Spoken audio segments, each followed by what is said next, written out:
At the opening of the movie, a sheet of a newspaper dated 1925 was shown to us.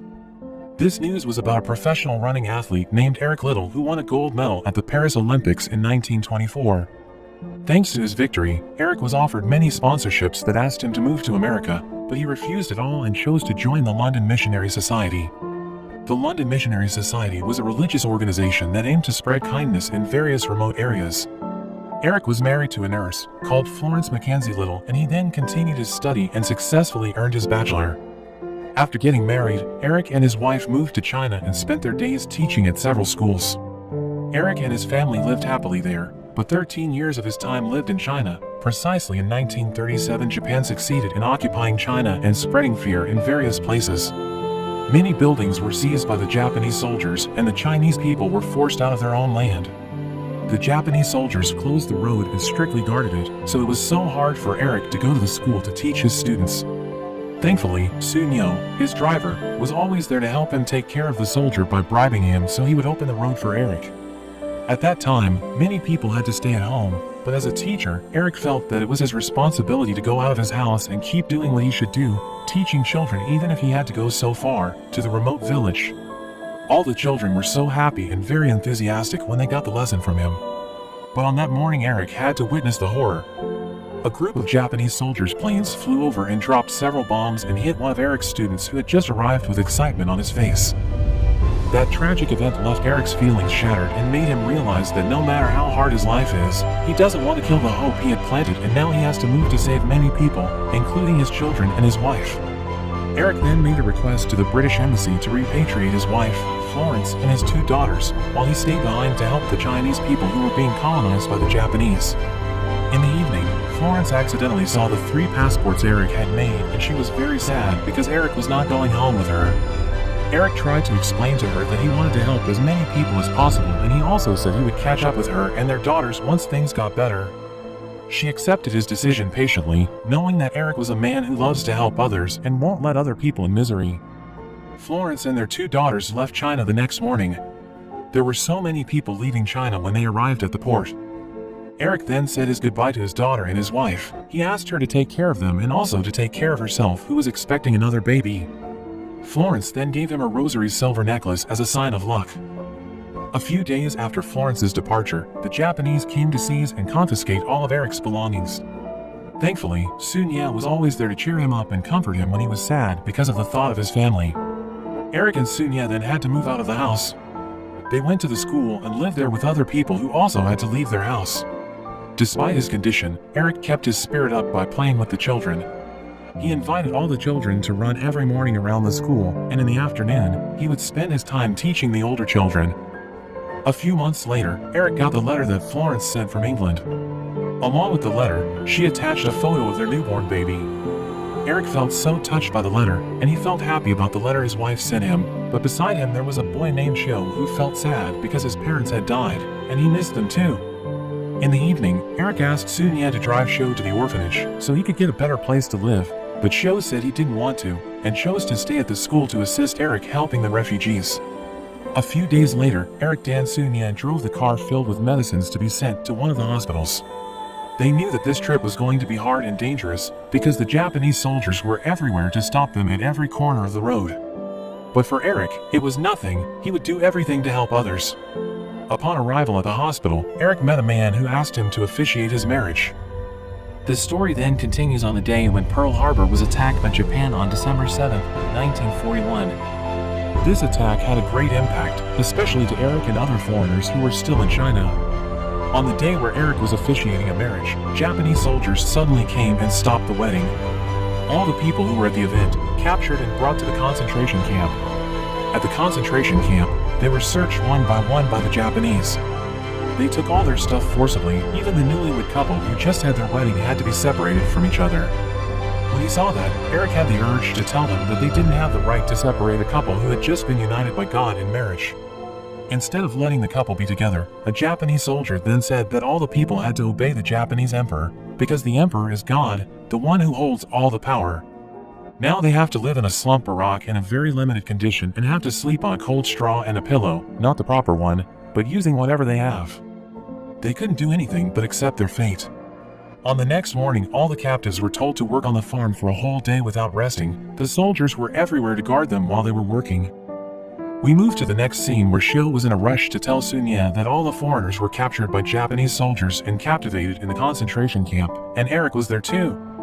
Upon hearing the news, Sunya then packed all his stuff then left the school to look for Eric.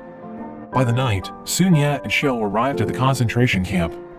Sunya then determined to work nearby so he could keep an eye on Eric from behind the camp fences. One day, a Japanese soldier recognized Eric's face from the paper he read about his victory in an Olympic Games when he was a running athlete.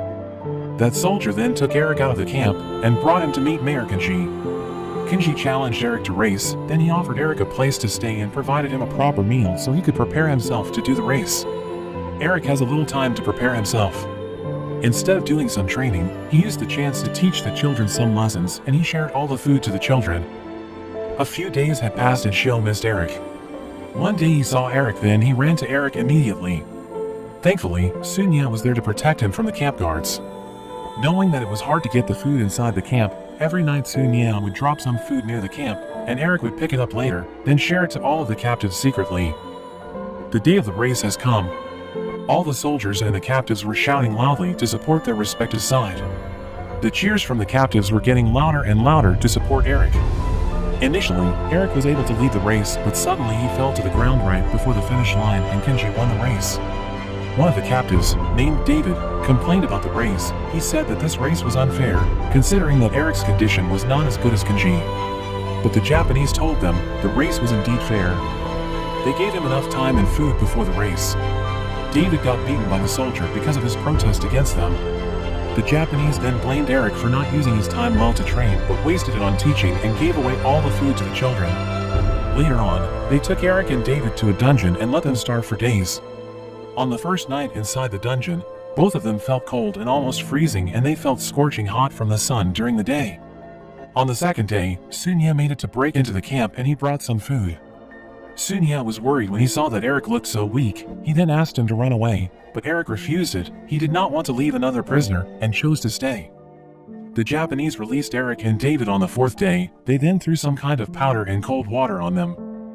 Sunya was determined to take all the jobs that could allow him entering the camp back and forth as a human waste carrier, and sometimes he would steal a little time just to inform Eric about Japanese's frontline defeats that might affect the food supply for the Japanese soldier who was stationed in China. He also told him that he made it to bribe a Japanese soldier to cut the electricity line on the spotlight and camp's fences every night at 10 p.m., twice in a month, and he would use that opportunity to bring some food for Eric by help from Shil, who would then climb the barbed wire fence. Once Shil got inside the camp, he would give some money to the guards so he could meet Eric inside the camp. As time passed by, one day while he was teaching the children some lesson, suddenly Eric got a headache and a nosebleed. It was extremely hurt that he couldn't stand it any longer, so he went to his room. Meanwhile, due to the shortage of food supplies, the Japanese became so aggressive and sometimes they tortured a prisoner out of reason. One of the prisoners that was tortured was David, who was getting caught by the soldiers while he was smoking a cigarette. He was severely beaten, then left behind. When Sunya was about to clean the toilet, he saw David covered in blood and looked so scared. David then asked Sunya to help him escape the camp. Upon hearing David's request, Sunya then went to the Chinese rebel home base to ask for their help and created an escape plan for David. On that day, they mobilized some children who lived around the camp to fly the kite and drop it on the electric fence, so it would cause a fire around the camp. When all the soldiers were busy putting the fire down, Sunya then asked David to get into a human waste barrel, then brought David out of the camp. A few days later, the Japanese soldiers realized that David escaped from the camp. They gathered all the captives to ask about him, but no one knew. They didn't even realize that he wasn't there all this time. Out of anger for not getting the answer they wanted, the Japanese just took a prisoner randomly and then brought him to the dungeon as David's replacement. That prisoner's name is Lewis. They put Lewis at the dungeon for several days without food nor drinks, and then released him when he was so weak and became very sick. It turned out that Lewis got an acute bacterial pneumonia due to being left out in the rain and heat for days without food and water. This disease is caused by a bacteria that entered the human body and would attack the immunity and the lungs. Other than Lewis, Eric also has some symptoms. His head and eyes were continuously in pain. Instead of worrying about himself, Eric thought about Lewis's condition that kept getting more and more serious. Eric then decided to meet Mayor Kenji to give him some medicines for Lewis. In exchange for the medicine, he would do another race, but this time he would take it as the real race. He promised to train himself well. He said if he won the race, Mayor Kenji should give him the medicines he asked for, and he would do anything Mayor Kenji told him to do if he lost the race. Eric started his train shortly after Mayor Kenji accepted his offer. He practiced hard despite the cold weather and the pain in his head. When the day of the race came, no one was allowed to come out to support Eric, so all the prisoners gathered together to pray for his victory. Eric looked so pale, but he forced himself to survive without wearing any shoes in the extremely cold weather. Eric ran with all the strength he had left to win the race. He initially fell behind, but finally he managed to sneak in at the last second and win the race. Everyone was happy for his victory. In the evening, Mayor Kenji gave the medicine to Louis, and at the same time, Sho was ready to sneak into the camp to bring some food, but unexpectedly Kenji's subordinate, Yumoto, came to the post guard and asked why the spotlight was turned off. The guard looked so nervous and Yumoto suspected something. He became furious when the guard tried to block him from turning on the light. A guard ran to the barrack to inform Eric about what was happening and ordered Eric to tell Sho to not climb the fence, because the electricity was turned on.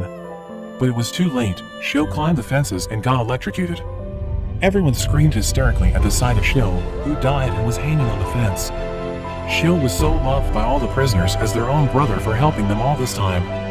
Louis also died that night because the medicine he needed was given too late because of what happened to Sho. Eric felt guilty for Louis's death, so he gave his letter of release from camp, which he got from winning the race, to Louis's wife as an apology. He desperately needed that letter. By that letter he could free himself and get checked about his condition and illness, but his guilt was so great that he had to give up the letter of his freedom for Catherine, who was pregnant with Louis's child. Eric passed away due to his illness a few days later and was buried inside the camp. Sun-ya was watching Eric's funeral from outside the camp. After his funeral, one of the captives gave Sun-ya Eric's favorite watch that Eric had entrusted to him.